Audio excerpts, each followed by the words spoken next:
Hukum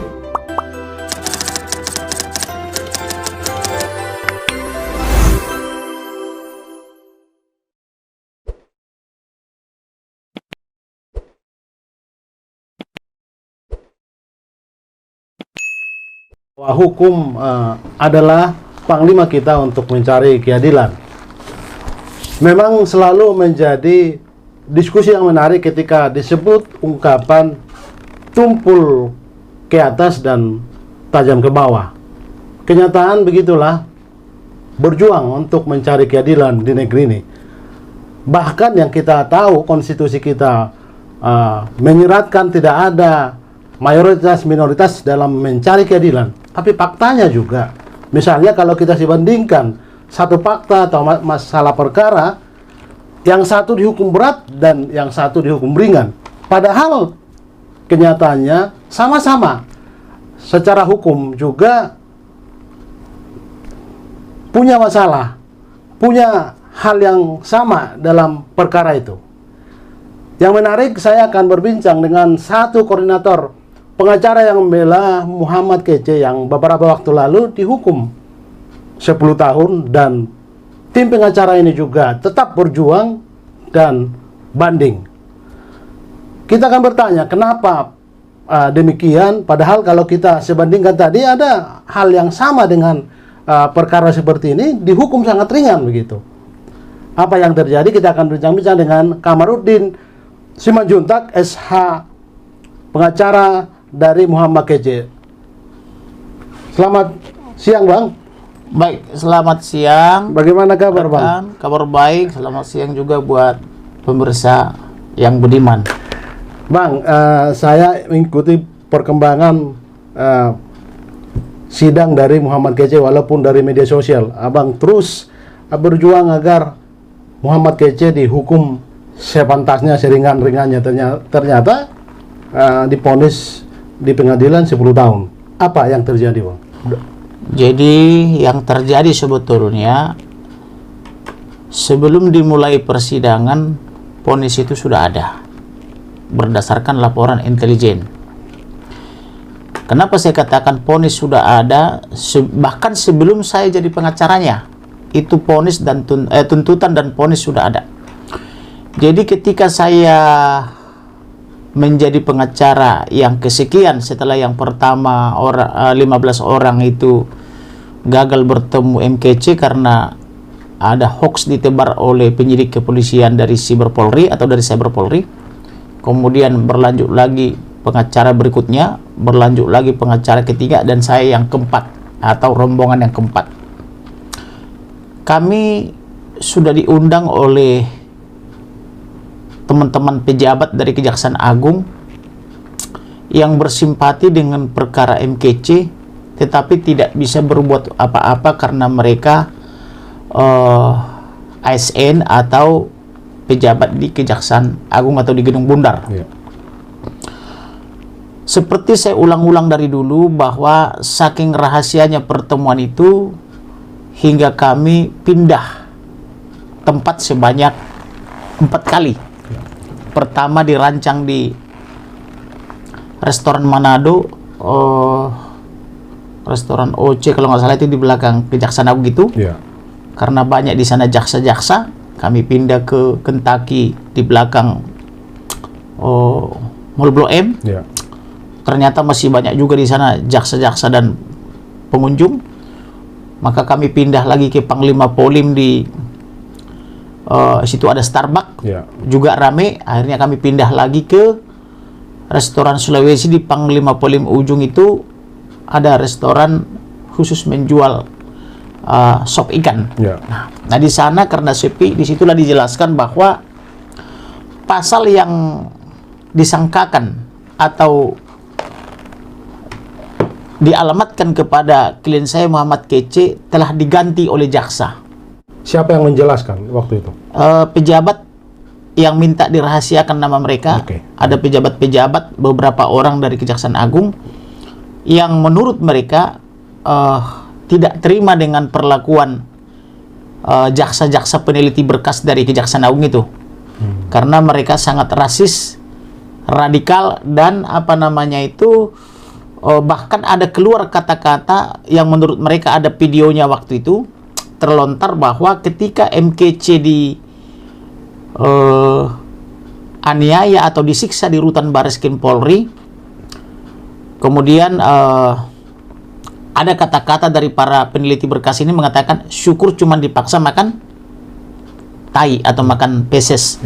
Kalau saya jadi Irjen Pol Napoleon Bonaparte, akan saya gorok lehernya gitu loh. Jadi kata-kata ini terlontar dari jaksa peneliti berkas dari Kejaksaan Agung menurut informasi dari pejabat Jaksa Agung ini.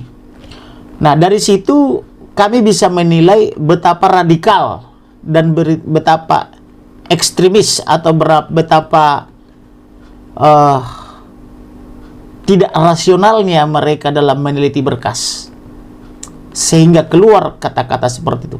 Kalau yang mengucapkan itu misalnya masyarakat awam, walaupun itu bersifat melawan hukum, itu masih bisa kita pahami karena ketidakpengetahuannya kepada norma-norma hukum.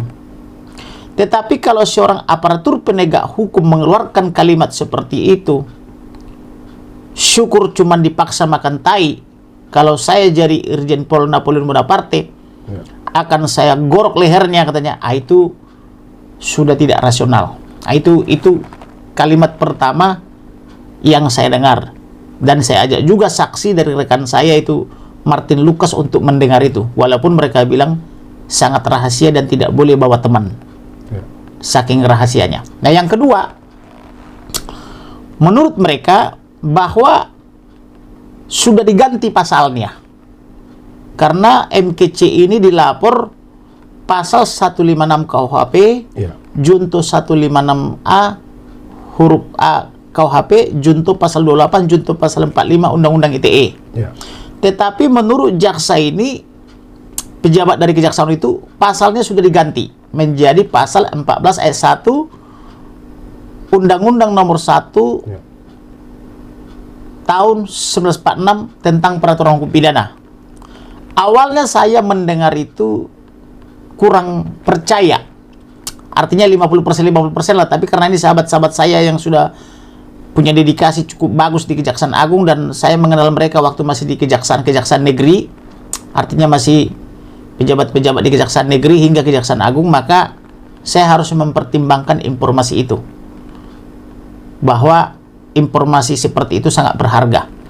Ternyata betul, setelah saya jadi pengacara MKC, saya mendampingi dan saya tahu bahwa ternyata benar pasalnya sudah ditambah dan atau sudah dirubah dari pasal 156 tentang dugaan penistaan agama, berubah menjadi pasal membuat berita bohong atau menyebarkan kabar bohong sebagaimana dimaksud oleh pasal 14 itu. Jadi sangat tidak relevan. Jadi yang awalnya dituduh dugaan penistaan agama berubah menjadi pemberita bohong, atau seolah-olah MKC ini ketika melakukan dugaan perbuatan yang dialamatkan kepadanya itu adalah dia seorang jurnalis seperti abang ini. Seolah-olah dia jurnalis atau pembawa berita atau wartawan. Maka dia dijerat. Padahal kalau dia posisinya jurnalis, maka undang-undang itu sebetulnya sudah tidak relevan dengan lahirnya undang-undang yang terbaru, yaitu Undang-Undang Pers nomor 40 tahun 1999 tentang pers, kan begitu. Jadi bukan itu lagi. Karena Undang-Undang nomor 1 tahun 1946 itu adalah semacam undang-undang darurat ketika Indonesia baru merdeka dari penjajahan Belanda dan Jepang. Maka karena banyak banner-banner atau spanduk-spanduk berseliweran di mana-mana, maka untuk menertibkan itu sama mencegah pemberontakan-pemberontakan di daerah, maka pemerintah pusat waktu itu, presiden pertama itu Isnur Soekarno, menciptakan itu peraturan atau undang-undang itu untuk menertibkan supaya Indonesia bisa fokus menjalankan kemerdekaan itu pasca lepas dari Belanda dan Jepang. Jadi tidak ada kaitannya itu sebetulnya dengan MKC atau dengan jurnalisme yang sekarang, kan begitu, karena undang-undang sekarang sudah berubah, kan begitu. Juga tidak ada kaitannya dengan apa namanya itu undang-undang ITE kan begitu, karena ITE itu kan baru era-era tahun 90 ke atas kan begitu, atau tahun 2000 ke atas gitu. Jadi kira-kira begitu. Tetapi karena mereka ini saking bencinya atau saking dendamnya kepada MKC ini, maka mereka rancanglah mana kira-kira undang-undang atau pasal-pasal yang bisa dicocok-cocokkan, bukan berdasarkan keadaan sebenarnya, yang penting hukumannya sangat berat. Ya. Bahkan mereka tadinya merancang untuk 20 tahun. Dirancangnya itu di Dircyber Polri dengan cara mau menerapkan undang-undang money laundering. Ya. Di mana ancaman undang-undang tindak pidana pencucian uang atau money laundering itu 20 tahun. Tapi ketika mau dirancang 20 tahun itu, saya sudah jadi penasihat hukumnya, maka saya tentang. Ketika diminta rekening, silakan minta melalui pengadilan. Ketika diminta surat kuasa membuka rekening, silakan minta melalui ketua pengadilan, karena tidak ada relevansinya. Karena kalau you bicara mengenai tindak pidana pencucian uang hanya berdasarkan uang persembahan kasih atau ucapan syukur, atau misalnya katakanlah amplop-amplop yang diterima penceramah atau pendeta atau apapun namanya itu, rohaniawan, sebelum negara ini ada, sudah biasa rohaniawan, apakah itu kiai, pendeta, atau ustadz, menerima amplop pemberian kasih dari umat. Ya. Maka itu tidak tepat dijadikan jadi tindak pidana pencucian uang. Saya, walaupun tidak diberi kuasa oleh para pendeta, kiai, dan ustadz, saya keberatan. Maka saya harus melindungi mereka. Ya. Itu saya katakan itu kepada penyidiknya di lantai 15, sampai penyidiknya itu tersinggung dan agak emosional kepada saya karena dia menuduh saya mengintervensi kepolisian. Ya silakan dapatkan dari pengadilan, kami tidak mau berikan. Jadi waktu itu sempat diminta KTP lah, diminta apa itu dari saksi-saksi, ditodong begitu saja di ruang tamu, padahal saksi ini tidak ada kaitannya dengan perkara ini. Dia hanya datang berkunjung sebagai kerabat daripada MKC, tapi langsung dimintai nomor telepon. Maka saya bilang jangan dikasih, kalau mau minta secara resmi, jangan seperti minta di pinggir jalan kan begitu. Kemudian dia minta membuka surat surat kuasa membuka rekening. Saya bilang ada undang-undang kerahasiaan bank, tidak boleh membuka rahasia orang tanpa izin ketua pengadilan negeri, kecuali dia suka atau dia mau. Tapi karena dia tidak mau, saya menyatakan keberatan kan begitu. Jadi akhirnya mereka kesal karena tidak bisa menerapkan ancaman 20 tahun. Karena menurut mereka itu uang-uang yang didapat oleh MKC ini, apakah itu uang persembahan kasih, apa itu ucapan syukur, apakah itu donasi, dikualifikasi sebagai tindak pidana pencucian uang yang ancamannya 20 tahun. Maka saya tolak. Dan saya katakan, kalau you mau uang TPPU, saya punya bukti bahwa ada tindak pidana pencucian uang bertriliun-triliun, bukan cuma 1 triliun. Kalau kalian mampu, ada uang negara ini dirampok, dan baru saja kejadiannya masih di tahun 2021 waktu itu. Bahkan saya kasih ke KPK, saya kasih ke Kabarreskrim, sampai detik ini tidak diusut. Malah jawaban dari KPK kepada saya waktu itu, Anda belum layak menerima hadiah. Seolah-olah saya pemburu hadiah. Padahal saya jelaskan transaksinya, saya berikan saksi-saksinya mulai dari pangkat apa namanya itu Kombes Pol sampai dengan Irjen Pol, saksinya yang sudah purnawirawan. Saya berikan juga saksinya advokat, saya berikan saksinya notaris yang melegalisasi perbuatan itu. Saya berikan juga nomor rekening sama banknya, waktu itu transaksinya melalui bank BNI. Saya berikan juga belanja mobilnya di salah satu perusahaan di Jakarta Utara. Ini loh mobil ditransaksi. Bahkan saya berikan nomor plat mobil hadiah itu kepada pejabat-pejabat negara, baik dari eksekutif maupun dari legislatif. Tapi tidak diusut. Kenapa ini uang recehan kalian mau bikin TPPU? Sedangkan yang jelas-jelas TPPU kalian tidak nafsu melibatkan pejabat dan aparatur, kan saya bilang begitu. Akhirnya penyidiknya kesal, maka emosi kepada saya akan gitu. Ya silakan emosikan gitu. Nah, jadi nggak ketika terjadi apa namanya penuntutan 10 tahun, saya tidak kaget. Bahkan sebelumnya sudah saya pra-peradilankan di Jakarta Selatan. Di Jakarta Selatan itu, ketika saya pra-peradilankan karena keberatan dengan penerapan atau penggantian pasal itu, memang ini ada semacam persekongkolan antar lembaga. Sidangnya itu diundur 1 bulan. Yang mana undang-undang memerintahkan 1 minggu. Sudah harus putus. Tapi Pengadilan Negeri Jakarta Selatan mengundur 1 bulan. Gitu. Tak sidang-sidang. Ya. Sehingga 1 bulan itu dimanfaatkan oleh Cyber Polri menggiring perkara Bali menjadi perkara Jakarta. Ciamis. Oh, Ciamis. Baik. Kan locus delicti, tempus delicti itu, Di Bali. locus itu artinya tempat dugaan tindak pidana itu terjadi, tempus itu waktu terjadinya dugaan tindak pidana itu di Bali. Mereka merekayasa dari Bali menjadi ke Ciamis dengan cara membuang, ini underline ya, atau digaris bawahi atau dibikin jadi catatan, membuang keterangan saksi 3 orang, yaitu keterangan saksi pendeta Jimmy, keterangan saksi pendeta Roma, keterangan saksi pendeta Ikadek. Ini dibuang. Saksian 3 pendeta ini apa? Inilah yang mengetahui perbuatan atau dugaan perbuatan MKC. Mereka inilah ketiga pendeta ini yang dipakai penyidik, bahkan dipaksa dibawa ke satu warung untuk dimintai keterangan. Bahkan pendeta Ikadek inilah yang dipaksa penyidik untuk membongkar rumah Muhammad Kece, kontrakannya di Bali, itu di jurisdiksi Pengadilan Negeri Badung Bali. Dia dipaksa untuk membongkar guna mendapatkan sejumlah barang bukti, yaitu antara lain handphone, laptop, songkok, dan barang bukti lainnya. Tanpa izin Ketua Pengadilan Negeri Badung Bali, tanpa penetapan. Sampai detik ini tidak ada penetapan itu. Boleh saja misalnya penyidik berdalih, oh karena keadaan mendesak kami harus mendapatkan barang bukti itu. Boleh-boleh saja. Undang-undang membolehkan. Tetapi harus segera melaporkan kepada Ketua Pengadilan Negeri setempat. Dalam hal ini Ketua Pengadilan Negeri Badung Bali. Tapi sampai detik ini tahun 2022 tidak pernah didapatkan izin itu. Artinya cara-cara seperti itulah bersifat melawan hukum atau perbuatan melawan hak gitu loh. Setelah dibuang keterangan 3 orang saksi ini, maka mereka carilah 13 orang saksi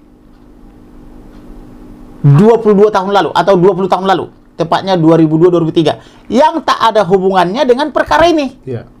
Tetapi ke-13 orang saksi yang berasal dari kampung halaman MKC ini, cepatnya dari Ciamis, ya. Cimerak, Desa Limus Gede, Kampung Berujul. Ke-13 orang ini konon 20 tahun lalu, yaitu sekitar 2002, pernah mempersekusi MKC. Kenapa MKC dipersekusi? Yaitu dengan cara diusir dari kampung halamannya, karena MKC ini pernah membela omnya Pak Kiling. Mungkin Haji Kiling atau pokoknya ada namanya Kiling, karena Kiling ini pindah keyakinan dari Muslim menjadi percaya kepada Yesus. Ya. Karena dia percaya kepada Yesus, maka Kiling ini diusir dari kampung itu. Itu berdasarkan keterangan saksi. Nah, kemudian si MKC, karena itu omnya, dia berusaha melerai, dan si Kece pun menjadi korban. Dia pun diusir juga, gitu. Jadi orang-orang inilah dipakai bersaksi melawan MKC. Padahal orang-orang ini tidak pernah menonton video, bahkan di kampungnya belum ada jaringan internet. Saya sudah olah TKP. Saya sudah ke sana di malam Natal 24-25, karena kami sidang tanggal 24-25 itu. Dan ketika itu MKC sampai pingsan karena dipaksa sidang maraton. Saya sempatkan tuh waktu menguji ke Desa Limus Gede, ternyata di sana itu tidak ada jaringan internet, bahkan kirim WhatsApp pun tak terkirim karena tak ada jaringan. Saya di sana kurang lebih 2-3 jam.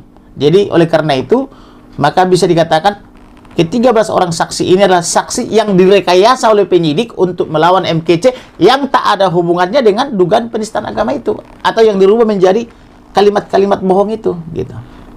Tadi Abang saya garis bawahi sebut bahwa tidak kaget ketika ada vonis 10 tahun itu. Memang tidak kaget. Abang sebut tadi rentetannya bahwa awalnya ingin dipakai pencucian uang, dalil penuntutannya. Bukan. Waktu di penyidikan di Cyber Polri, iya. penyidik Cyber Polri mau menerapkan pasal Pencucian 20 uang. tahun, yaitu TPPU. Ya. Tetapi kita tolak. Tetapi pasal yang 14 Ya. ayat 1 tahun 1946 tentang peraturan hukum pidana itu sudah diterapkan berdasarkan petunjuk P19 jaksa. Oke. Nah, petunjuk P19 jaksa ini yang kita perkarakan pra peradilan karena jaksa tidak berhak mengganti pasal. Karena yang dilaporkan bukan pasal itu. Petunjuk jaksa itu harusnya mempertajam Ya. pasal-pasal yang disangkakan, misalnya kapan terjadinya dugaan tindak pidana, di mana dugaan terjadinya tindak pidana itu, Ya. sita barang bukti, mintai keterangan saksi ini, mintai keterangan ahli. Biasanya petunjuk begitu. Tolong ditanyakan kepada tersangka pertanyaan ini, tanyakan kepada ahli ini. Itu biasanya petunjuk, yaitu mempertajam supaya nanti ketika jaksa membuat surat dakwaan, maka si tersangka atau terdakwa tidak lepas. Maka pertanyaan penyidik dipertajam atau disempurnakan, kan begitu. Bukan mengganti pasal. Nah, sedangkan jaksa ini bukan membuat petunjuk P19 untuk untuk mempertajam, tapi mengganti pasal. Nah, ini kewenangan mengganti pasal inilah yang saya pra peradilankan bersama rekan-rekan saya Lukas Martin dan Desi maupun Febri gitu loh, rekan saya pengacara. Ada nggak semacam kecurigaan pemindahan pengadilan di Ciamis itu? Ini ada indikasi yang sepertinya sudah direkayasa semua ini. Bukan cuma direkayasa, sudah deal mereka. Jadi antara penyidik, jaksa dan hakim itu sudah deal. Kenapa saya berani mengatakan deal? Klimaks atau puncak daripada penyidikan itu adalah P21 tahap 2. Tahap 1 itu berkas dinyatakan sempurna, tahap 2 itu tersangka dan barang bukti diserah terimakan dari penyidik kepada jaksa penuntut umum. Itulah klimaks. Kalau saya boleh pinjam kalimat orgasme, itulah orgasmenya. Tetapi yang terjadi nggak seperti itu. Penyidik dari Bareskrim Polri ini masuk ke pengadilan. Dia dalam daftar urut nomor 1, saya daftar urut nomor 2. Pertanyaannya, urusan apa penyidik Bareskrim Polri masuk ke pengadilan negeri Ciamis? Sehingga namanya adalah daftar urut nomor 1, yaitu Bang Siregar, perwira Bareskrim Polri. Saya menjadi daftar urut nomor 2, yaitu pasca hari ini P21 tahap 2, Ya. besok mereka ke pengadilan. Bahkan duluan dia daripada saya. Urusan apa? Urusan apa? Penyidik Cyber Bareskrim Polri menjumpai hakim. Ada apa? Ini yang harus diusut oleh Kadipropam. Ini yang harus dimintai keterangan oleh Komisi 3 DPR. Ada apa?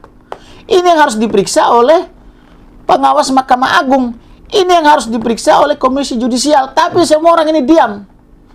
Termasuk oleh Komisi Kepolisian maupun Komisi Kejaksaan. Mereka ini semua diam, seperti, mohon maaf kalau boleh saya pinjam kata impoten. Mereka ini impoten, tidak melakukan kewajibannya. Padahal saya sudah surati Jaksa Agung, sudah saya surati Mahkamah Agung, sudah saya surati Komisi Yudisial, saya surati Komisi 3 DPR, dan Komisi Kejaksaan, dan Komisi Kepolisian, dan institusi lainnya. Semua kehilangan kemampuannya atau mungkin saking bencinya kepada MKC, semua mereka membiarkan. Padahal saya tidak peduli dengan apa yang dilakukan oleh MKC. Yang saya peduli adalah hak-hak hukumnya. Ya. Bahwa tersangka terdakwa ada hak hukumnya dijamin oleh undang-undang, yaitu dari pasal 50 sampai pasal 68. Ketika dia menjalani proses tersangka dan terdakwa itu ada hak-hak hukum daripada tersangka terdakwa. Ini yang saya minta. Ada hukum acara. Ada hukum masing-masing institusi. Kepolisian punya undang-undang, yaitu Undang-Undang Nomor 2 Tahun 2002 tentang kepolisian. Jaksa juga punya undang-undang. Kehakiman atau majelis atau hakim juga punya undang-undang. Advokat juga punya undang-undang Nomor 18 Tahun 2003 tentang advokat. Masing-masing punya undang-undang dalam beracara. Dan persinggungannya ya di hukum acara itu. Ada tata cara menegakkan hukum material. Tapi kenapa penyidik Cyber Polri berkoordinasi dengan hakim? Ada apa? Bahkan mereka tiap sidang awal-awal itu mereka selalu hadir. Hingga saya siarkan secara langsung. Ada apa penyidik selalu hadir di persidangan MKC? Apakah hanya ini perkara Cyber Polri. Sedangkan ketika di waktu yang sama ada 60.000 lebih atau kurang lebih SPDP yang menunggang. SPDP itu surat pemberitahuan dimulainya penyidikan perkara. Kalau Abang sampai mempertanyakan SPDP itu dipertanyakan oleh Komisi 3 DPR. Ya. Kenapa ini SPDP kurang lebih 60.000 mangkrak? Tidak ditangani oleh penyidik kepolisian. Tetapi penyidik kepolisian hingga pangkat Brigjen Pol ada di ruang sidang. Memantau sidangnya MKC, menonton-nonton di sana. Maka saya tanya, apakah hanya ini perkara yang penting di Republik ini? Sehingga penyidik mulai dari pangkat perwira pertama sampai Brigjen Pol hadir di ruang sidang. Ini pertanyaan kita nih. Kalau pertanyaan Abang itu, Abang bisa kemudian menemukan nggak jawabannya? Kira-kira apa? Tidak ada yang berani jawab. Saya sudah surati kabar reskrim. Saya surati Irwasum, saya surati Kapolri Wakapolri. Tak ada yang menjawab. Saya surati Kadipropam. Saya surati Karawasidik. Tapi dari logika hukumnya Bang, kalau kita bandingkan tadi di pengantar saya sebutkan, saya sebutlah Yahya Yaloni yang juga melakukan hal yang sama. Yahya Waloni saya pengacara daripada pelapor. Untuk Yahya Waloni, saya yang mengkoordinir saksi-saksi maupun ahli untuk melawan dia. Karena jauh lebih jahat Yahya Waloni dibanding MKC menurut ukuran penilaian saya. Kenapa saya katakan jauh lebih jahat? Yahya Waloni mengatakan bahwa Bible umat Kristen itu adalah palsu, Ya. dongeng dan tahayul. Ya. Tetapi Yahya Waloni tidak pernah mampu membuktikan kapan dipalsu, di mana aslinya. Dia tidak bisa jelaskan. Atau siapa yang memalsu, dia tidak bisa. Dia mengatakan bahwa perwira jenderal-jenderal biar 100 bintang pasti masuk neraka. Dia tidak bisa menjelaskan kapan jenderal-jenderal TNI Polri itu masuk neraka. Dia mengatakan hanya dia orang Indonesia yang mengerti bahasa Ibrani. Yang lain sudah pada mati. Padahal di Indonesia begitu banyak para pendeta rohaniawan, khususnya Nasrani, yang paham betul tentang bahasa Ibrani. Ya. Tidak usah sebutkan nama-namanya, sangat banyak. Tetapi dia berbohong. Kemudian dia katakan Roh Kudus yang sangat dihormati baik oleh Tuhan Yesus Kristus, dia hujat begitu saja. Sedangkan Tuhan Yesus mengatakan dosa kepada Bapa, dosa kepada anak masih bisa diampuni, tapi hujat kepada Roh Kudus tidak bisa diampuni. Tetapi Yahya Waloni begitu saja menghujat Roh Kudus dengan mengatakannya sebagai Roh Kudus. Bahkan nama-nama suci di dalam kitab suci umat Kristen di dalam Bible itu, Matius, Markus, dirubah sama dia Stefanus, Captikus, dan sebagainya. Bahkan diucapkan itu berulang-ulang. Berulang-ulang artinya perbuatannya itu berlanjut. Kemudian lebih daripada 1000 kali diucapkan itu. Tetapi jaksa tidak merubah pasalnya. Dari penistaan 156 menjadi pasal 14. Pertanyaannya, kenapa sama-sama dari gedung bundar dan mengaku jaksanya sama-sama meneliti berkas kedua perkara ini? Mereka tidak mengganti pasal untuk Yahya Waloni. Bahkan mereka membujuk-bujuk saksi-saksi saya untuk berdamai dengan Yahya Waloni. Tetapi mereka begitu kejam dan benci kepada MKC. Jawabannya cuma satu. Karena Yahya Waloni adalah mualaf, dalam arti dia Islam, sedangkan MKC dia murtadin. Dalam tanda petik, walaupun KTP-nya masih Islam, dia sudah dianggap Kristen karena dia sudah dibaptis tahun 2014 oleh GBI. Tetapi yang paling merusak dalam perkara ini memang bukan dari umat Islam. Yang paling merusak justru dari rohaniawan-rohaniawan gereja. Kenapa rohaniawan gereja? Karena rohaniawan gereja itu pada berdusta. Salah satu contoh, Robianto Tenggala, dari pendeta Robianto Tenggala, sama ada satu lagi itu dari GBI. Mereka punya gereja yang membaptis. Mereka yang memberikan pendidikan SOM 100, KOM 100 dan seterusnya itu, entah sampai SOM berapa itu, ada sertifikat-sertifikatnya. Mereka yang menugaskan penginjilan. Ya. Mereka yang mengundang bersaksi-bersaksi di berbagai gereja GBI, mulai dari Bekasi Kabupaten, Bekasi Kota, Jakarta Timur, Jakarta Pusat, di hotel, di mall, sampai Tangerang, ke Sumatera, ke Lampung, ke Bali. Tapi ketika datang penyidik, mereka semua berdusta dengan menyatakan tidak kenal MKC, tidak pernah membaptis MKC, tidak tahu agama MKC. Bahkan mereka mengatakan sudah memecat MKC gara-gara YouTube-nya tahun 2018 di bulan November. Padahal MKC baru punya YouTube gara-gara pemerintah karena ada COVID. Karena ada COVID tahun 2020, maka di bulan Juli, tanggal 19 Juli 2020, baru dia membuat pertama kali YouTube. Bagaimana cara memecatnya? Seolah-olah ini memecat ini nubuatan. Ada dulu nubuatan memecat, baru dipecat kemudian, kan begitu. Ini kan aneh. Bagaimana cara rohaniawan-rohaniawan dari GBI, asuhan pendeta Dr. Niko ini memecat mereka? Memecat di MKC maksud saya, padahal YouTube-nya saja belum ada. Tetapi ajaibnya dipecat katanya November 2018, tetapi saya temukan bukti otentik, bukti surat, bahwa pada tanggal 15 Desember 2018 masih ditugaskan menginjil bersama 2 orang lagi. Jadi mereka totalnya 3 menginjil ke Temanggung dan sekitarnya.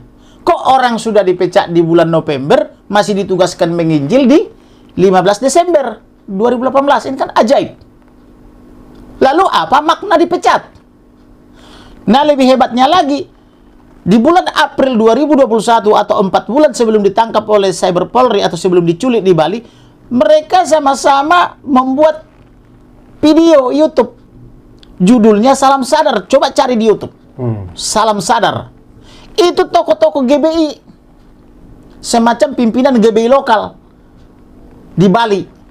Mereka tertawa-tertawa, bahkan menunjuk-menunjuk kepada kamera begini sambil berkhotbah. Judulnya Salam Sadar.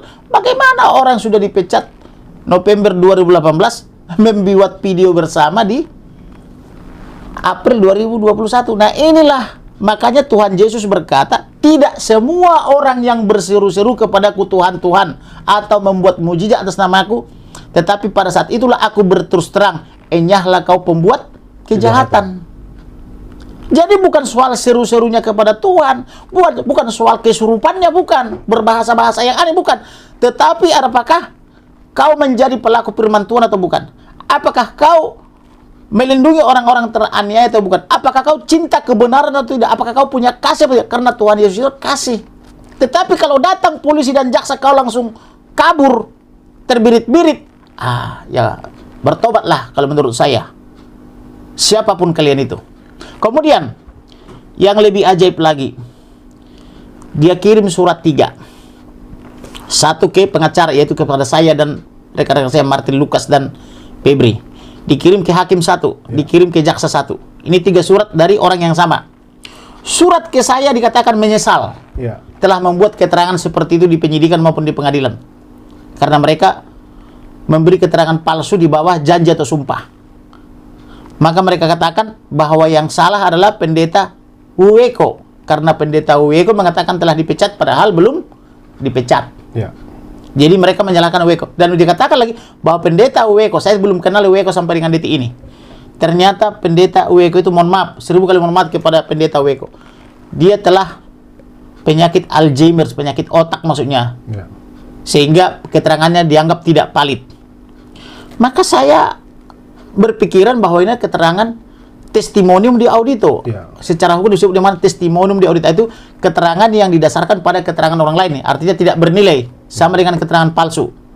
Nah, tetapi di waktu yang sama dia kirim surat ke hakim sama ke jaksa. Inilah kesalahan pendeta Rubianto Tenggala sama. Dia kirim surat ke hakim dan ke jaksa mengatakan kami tetap pada keterangan bahwa sudah kami pecat November 2018. Padahal kan saya dikatakan menyesal bahwa tidak ada pemecatan November 2018. Kemudian bahwa dipecatnya itu gara-gara video, padahal video tadi baru dibuat 2020. Maka ketika kami ketemu di pengadilan, ini yang tidak diduga para pendeta pembohong ini. Surat yang kami terima, kami tunjukkan ke jaksa dan ke hakim. Surat yang diterima jaksa juga demikian ditujukan. Surat yang diterima hakim juga diumumkan. Kami telah menerima surat dari pendeta Roy Kerambing, pendeta Robianto Tenggala. Ini loh suratnya. Kami lihat, loh ini bagaimana kok pendeta mengirim surat substansinya berbeda. Jadi ibaratnya kami melihat kuda katanya kepada pengacara, tapi hakim mengatakan dikatakan kami melihat kambing katanya. Ini jadi berbeda. Jadi akhirnya hakim mengatakan ya sudah, kami tetap percaya kepada keterangan yang diucapkan di pengadilan. Karena ada penegasan dengan surat. Kedua pendeta ini memberi keterangan palsu di bawah sumpah. Nah, sebentar lagi saya menyurati pendeta Dr. Isinur Niko meminta apakah ini benar pendeta dia atau bukan, asuhannya atau bukan, dan apa tanggapan dia. Karena sudah terlalu banyak kejahatan yang dilakukan orang ini, antara lain menikahkan orang mati, seperti saya ucapkan dulu, yang saya tangani perkaranya di Jakarta Utara. Kalau tidak, orang ini nanti terus-terus saja berbuat dosa dengan mengatakan kesurupan roh, padahal kejahatan yang dilakukan. Gitu. Faktanya perkara ini sudah diponis 10 tahun, tapi tim pembela dari Muhammad Kece ini tetap naik banding. Bukan tetapnya, memang kami sebelum diponis sudah menyiapkan banding. Jadi belum diponis, ponisnya kan tanggal 6. Ya. Jauh sebelum tanggal 6 itu saya sudah katakan kepada MKC kita banding. Loh kenapa banding? Nanti ponisnya 10 tahun. Bahkan sebelum dituntut, nanti tuntutannya 10 tahun. Ke teman-teman saya kasih tahu tuh. Tuntutannya berapa? 10 tahun. Ponisnya berapa? 10 tahun. Loh abang tahu? Karena mereka sudah deal, udah sepakat. Kapan abang tahu? September 2021. Kami sudah tahu kok dari awal. Jadi artinya belum diputus pun kami sudah banding. Tinggal menunggu waktunya banding kan gitu. Artinya persiapan banding itu sudah siapkan. Dari Jakarta surat kuasa banding sudah saya siapkan. Surat permohonan mendapatkan putusan sudah saya ajukan. Sudah saya siapkan maksudnya. Surat permohonan banding semua sudah saya siapkan. Sehingga kami cuma duduk aja mendengarkan putusan itu. Karena kami sudah tahu. Bahkan sebelum diputus perkara, saya sudah minta ditandatangani di atas meterai 10.000 pernyataan banding. Surat kuasa banding oleh MKC. Artinya putusannya kan baru tanggal 6. Ya. Jauh sebelum tanggal 6 saya sudah minta MKC tanda tangani surat kuasa banding. Loh kenapa ini banding? Karena diputus nanti 10 tahun gitu. Itu saya. Karena ininya Bang, semua. Lah ini perkara MKC ini. Semua ini sampai yang di sana nih. Ya. Segitu banyaknya berkas untuk MKC. Jadi kita nih saking fokusnya membela MKC itu, kita sudah belajar nih Al-Quran. Ini buku-buku seperti Pedang yang Terhunus. Ya. Ini kita belajar apa itu buku karangan Ibnu Katsir Samail Ar-Rasul. Kita belajar hadis, kita belajar Alkitab. Semua kita pelajari nih. Ini surat tuntutan jaksa, ini berkas kepolisian, ini apa itu tuntutan tambahan jaksa dan sebagainya, belum yang lainnya. Nah, ini bayangkan perkara sampai setebal ini atau sebanyak ini berkas-berkasnya. Satu orang. Ini macam kerugian negara berapa triliun gitu loh. Entah apa yang dikejar jaksa di sini. Hingga kita memeriksa saksi dan ahli kurang lebih 50. Dan selama saya jadi lawyer atau advokat, baru pertama kali menangani perkara yang surat dakwaannya 385 halaman. Saya sudah menangani perkara yang kerugian negara triliunan. Bahkan perkara-perkara mega skandal korupsi saya sudah tangani. Tidak ada surat dakwaan setebal itu. Biasanya kurang lebih 50 halaman. Kemudian, baru pertama kali saya menangani tuntutan 1076 halaman ini. 1076 halaman ini. Kemudian baru pertama kali juga menerima putusan 1315 ya Martin. 1315 halaman. Jadi semua pertama kali. Dan baru pula pertama kali selama saya jadi advokat, baru pertama kali klien saya dituntut paling berat dan paling tinggi vonisnya. Ya. Biasanya tuntutan klien saya itu paling tinggi 4 tahun aja saya udah kaget. Pernah saya nangani perkara rekayasa narkoba, penyidiknya merekayasa seorang artis penyanyi karena jatuh cinta kepada penyanyi ini.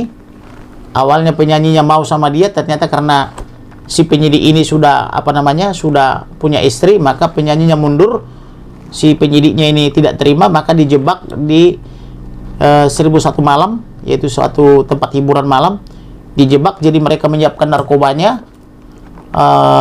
Kemudian dari unit yang berbeda, saat yang sama yang menangkap. Jadi narkoba pertama mereka nikmati, narkoba kedua baru ditangkap gitu loh.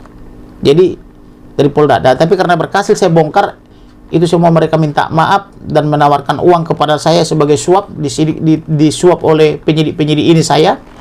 Tapi karena saya nggak mau, karena yang meminta tolong juga saya untuk membela ponakannya, dia adalah perwira kombes dari Mabes Polri, tetapi dia tidak berani ikut campur karena ini perkara perhatian pemerintah. Jadi yang meminta tolong juga Kombes Pol ke saya, maka saya usut ini. Walaupun terungkap ini hasil rekayasa, tetapi hakimnya menangis. Waktu itu di Jakarta Barat, hakimnya orang Makassar, dia menangis. Dia hanya memberikan hukuman minimal, yaitu 4 tahun. Karena narkobanya itu jenis yang kualitas nomor 1. Ekstasi gitu loh. Bayangkan sampai ibu hakimnya menangis menjatuhkan vonis 4 tahun. Kenapa dia menangis? Karena dia bilang kalau saya bebaskan dia, pasti saya dipanggil oleh hakim pengawas. Seolah-olah saya menerima sesuatu. Dan andai kata ada hukuman di bawah 4 tahun, pasti saya terapkan. Karena 4 tahun lah paling ringan, 4 tahun lah dijatuhkan. Bayangkan tuh. Hakim menangis menjatuhkan vonis.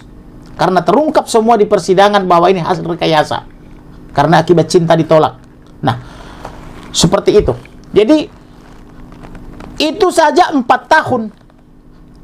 Walaupun ibunya menangis, ibu hakimnya sebagai ketua. Saya kaget karena itu sudah berat menurut saya. Kebetulan saya tidak suka hukuman yang berat. Yang saya inginkan adalah bagaimana orang sadar atas perbuatannya. Saya senang apabila orang awareness before change. Sadar sebelum berubah. Atau sadar sebelum bertobat. Nah ini 10 tahun. Tapi karena 10 tahun ini sudah diinfokan jauh sebelumnya. Ketika masih di Cyber Polri bahwa ini sudah deal. Antara penyidik, jaksa, dan hakim. Dan semua rentetannya terbukti. Yaitu penyidik masuk ke Penciamis, dia dalam daftar urut nomor 1 atas nama Bang Siregar, kami daftar urut nomor 2, maka saya tidak ada rasa kaget. Maka kita hanya berharap nanti di upaya hukum. Upaya hukum itu ada banding, ada kasasi. Nah, maka harapan kami keadilan itu dapat nanti dibanding atau di kasasi. Yang jelas, saya sangat fokus membela MKC. Masih berharap di... Oh iya, berharap dong. Kita kan umat yang percaya kepada Tuhan. Ciri-ciri orang percaya adalah pertama berpengharapan. Karena Tuhan kita Tuhan yang hidup, maka harus ada pengharapan. Ciri-ciri yang kedua adalah beriman. Jadi iman tanpa pengharapan itu sia-sia. Ya. Jadi harus ada iman, ada pengharapan. Yang ketiga kasih. Kasih kepada Tuhan dan kasih kepada sesama. Karena kita mengasihi Tuhan, maka kita pun mengasihi MKC juga. Karena Tuhan telah lebih dulu mengasihi kita dan mengasihi MKC. Apa perbuatan kasih kita?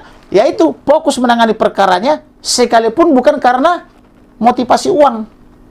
Sekalipun motivasinya pelayanan. Karena MKC ini adalah menurut saya adalah orang yang sangat berani. Keberaniannya itu harus kita hargai. Bahwa terlepas itu menyinggung perasaan daripada umat yang lain, itu soal lain. Dia sudah meminta maaf, sudah saya mintakan kepada dia untuk menyampaikan maafnya. Silakan meminta maaf, karena kita orang timur. Kita lewat dari depan rumah orang aja tanpa berbuat salah, kita meminta maaf. Mohon maaf Bapak Ibu, kami lewat. Mohon maaf Bapak, saya izin. Itu adat ketimuran. Di sini memang ada penistaan, tapi di Eropa, di Amerika tidak ada penistaan. Dia bebas berpendapat di sana. Tapi karena ini Indonesia, ada undang-undang penistaan. Tapi Pak Kece, saya garis bawahi, tidak pernah dituntut maupun divonis karena penistaan. Pak Kece itu dituntut dengan pasal yang direkayasa atau yang diciptakan jaksa, yaitu memberitahukan kabar bohong. Bukan penistaan. Makanya saya belajar Al-Quran, hadis. Apakah kata-katanya itu bohong apa tidak? Ternyata tidak ada yang bohong. Semua yang diucapkan MKC itu adalah dikutip dari Al-Quran dan hadis. Misalnya surat 3 Ali Imran 45, Isa terkemuka di dunia dan di akhirat. Ada. Setiap orang pasti masuk neraka karena merupakan itu suatu kemestian yang sudah ditetapkan Allah. Surat 19 atau surat Maryam ayat 1 ada. Kemudian setelah mereka masuk neraka itu dihitung-hitung amal ibadahnya. Lalu yang cukup amalnya diselamatkan, ayat 72. Ada.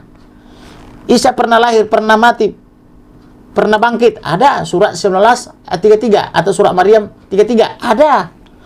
Surah Al-Zukhruf atau surah 43 ayat 36. Ada. Allah membiarkan umatnya disesatkan dan menjadikan iblis sahabat karibnya. Ada ayat itu. Tetapi bahwa ada yang berpendapat ahli, tidak boleh membaca ayat sepotong-sepotong. MKC telah membantah. Saya tidak membaca sepotong-sepotong. Saya membacanya itu ayat per ayat. Atau satu ayat. Ada yang mengatakan itu tidak boleh ditafsirkan. MKC mengatakan tidak menafsirkan. Tetapi membaca terjemahan versi Kementerian Agama. Bahwa memang setelah dibacakan dalam bahasa Arab, dibacakan dalam bahasa Indonesia, kemudian dia berkomentar, memang betul dia berkomentar. Tapi semua juga penceramah, pendakwah, pengkhotbah juga berkomentar kok. Misalnya di gereja lah misalnya. Tema khotbah kita pada hari ini. Misalnya disebut Yohanes 14 ayat 6. Tidak ada yang sampai kepada Bapa tanpa melalui aku. Yesus. Ya, kata Yesus. Misalnya gitu ya. Itu perkataan Yesus. Bahwa tidak ada yang sampai ke surga tanpa melalui Yesus. Karena siapa yang telah melihat Yesus telah melihat Bapa. Yohanes 11:30. Karena Bapa dan Yesus adalah satu. Ya. Atau Yesaya 9:5-6. Dia waktu lahir disebut anak. Kemudian disebut sebagai putra, kemudian disebut sebagai lambang pemerintahan dan sebagainya, disebut sebagai penasihat yang ajaib, disebut juga sebagai Allah yang perkasa, disebut juga sebagai Bapa yang kekal, disebut juga sebagai Raja. Ya. Kan gitu. Artinya Yesus itu sebagai anak, ya, ketika dia lahir sebagai anak, sebagai Bapa ketika dia sebagai Tuhan, sebagai penasihat yang ajaib, sebagai Raja, juga sebagai Nabi, kan begitu.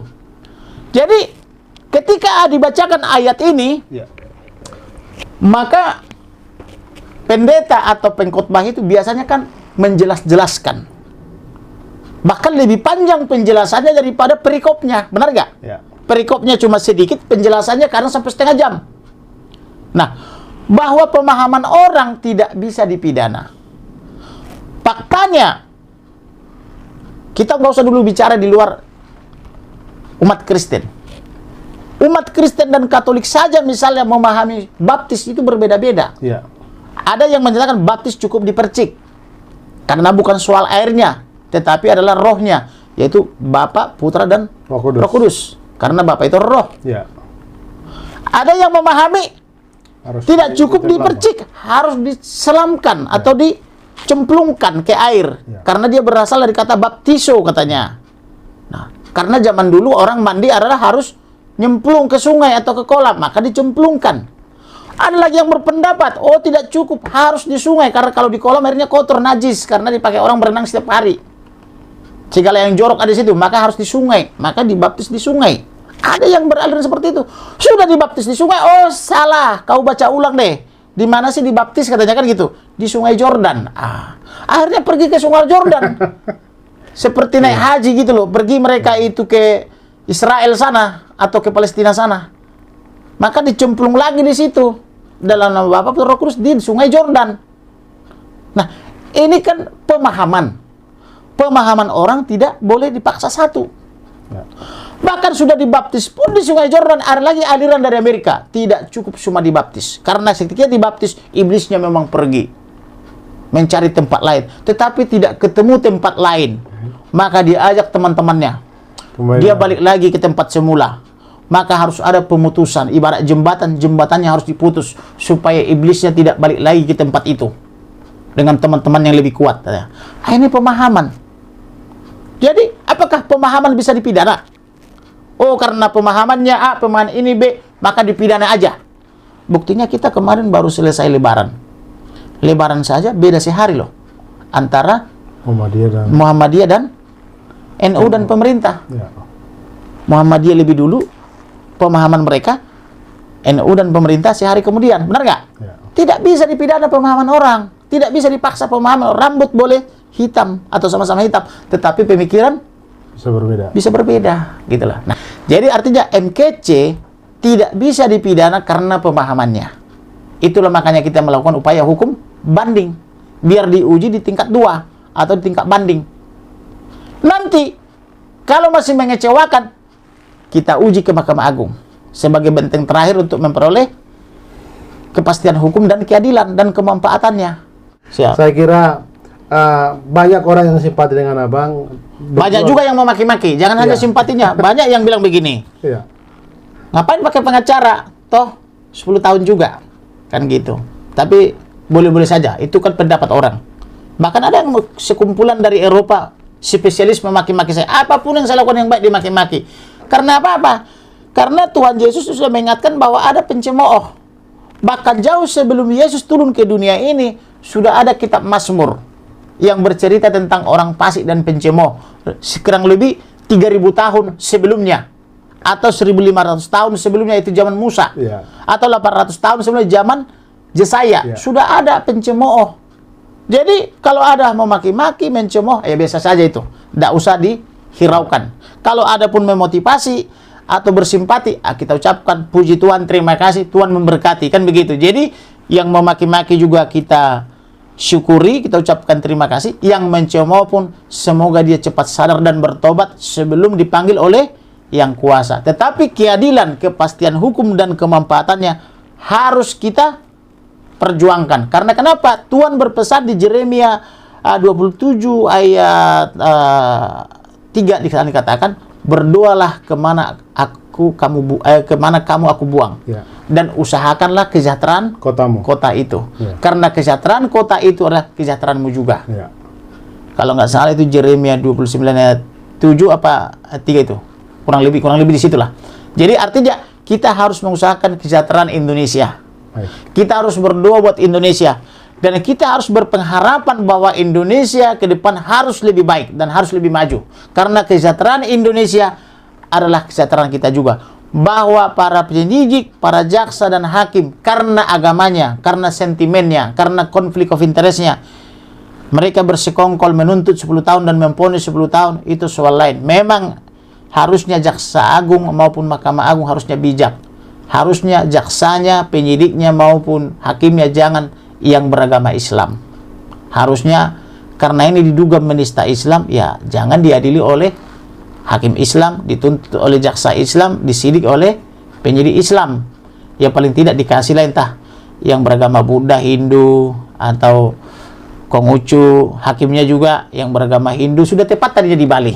Jadi bebas konflik, dia bisa lebih rasional menilai, tidak terbawa emosi. Nah kalau kemarin di dalam pertimbangan hakim itu, hakimnya menilai 6 agama. Agama yang paling benar menurut hakim itu di antara 6 agama itu adalah Islam. Lah ini kok hakim jadi mengadili agama? Siapa yang mendakwa agama? Kan begitu. Tapi kalau kita dengarkan pertimbangan-pertimbangan hakimnya itu, dia mengambil dalil-dalil bahwa agama yang hak adalah Islam, bahwa agama yang direstui Allah adalah Islam. Pokoknya dia jadi apa itu? Pengadilan agama, padahal itu pengadilan negeri. Nah tapi tidak apa-apa karena mereka terbawa emosi. Makanya sebenarnya sudah ada etika hakim. Kalau kamu misalnya tidak bisa yakin bisa objektif, harusnya dia mengundurkan diri. Berikan kepada yang bisa objektif, jangan dipaksakan. Karena biar bagaimanapun konflik of interest itu pasti ada. Dia Islam, agamanya Islam, dia polisi Islam, dia jaksa Islam, dia hakim Islam. Ya sulit rasanya. Jarang seperti Gus Dur. Jarang seperti Gus Dur atau Samsul Ma'arif yang cara berpikirnya objektif. Atau misalnya katakanlah seperti sahabat saya Kiai Haji Dr. Gus Nuril. Nah, itu jarang seperti itu orang. Saya kalau kangen melihat Gus Dur itu, saya lihat itu sahabat saya Gus Nuril. Karena pikirannya sangat objektif. Dia bahkan pernah mengundang saya ke pondok pesantrennya, berdiskusi kurang lebih 2-3 jam kami, tidak bosan-bosan. Bahkan karena sudah waktunya sholat maghrib, saya izin, jangan pulang dulu bang, katanya gitu. Tapi saya tahu diri, saya pamit. Artinya orang-orang seperti itu kita perlukan, pemersatu bangsa. Ya. Jadi seperti itulah yang kita harapkan. Jadi kalau memang itu tidak bisa objektif, jangan paksakan. Karena kenapa? Irah-irah putusan itu mengatakan demi keadilan berdasarkan ketuhanan yang Maha Esa. Tuhan itu adil kok. Ya. Dia tidak subjektif. Buktinya apa? Matahari tetap terbit dari timur, tenggelam di ufuk barat. Kepada orang baik dan kepada orang jahat. Tidak pernah, oh matahari hanya kepada orang baik. Tidak ada itu. Sedangkan orang jahat, dia melihatnya kegelapan. Tidak ada. Tetap terbit dari timur setiap hari ke barat. Ya. Nah, artinya Tuhan itu tetap adil. Ya. Nah, oleh karena itulah makanya irah-irah putusan itu disebut demi keadilan berdasarkan ketuhanan yang Maha Esa. Karena diharapkan harus seperti itu, karena mereka hakim itu adalah wakil Tuhan, bukan wakil agamanya, gitu loh. Nah, tetapi karena kita manusia bukan Tuhan, ya kita maafkan aja, kita ampuni aja. Baik, Gitu. sahabat Suara Tapian, demikian bincang-bincang saya dengan Kamarudin Simanjuntak. Dia tetap antusias, kita bahagia mendengar bagaimana pengharapannya terus membela perkara dari Muhammad Kece ini. Kita berharap keadilan di perkara ini akan terjadi. Demikian sahabat Suara Tapian.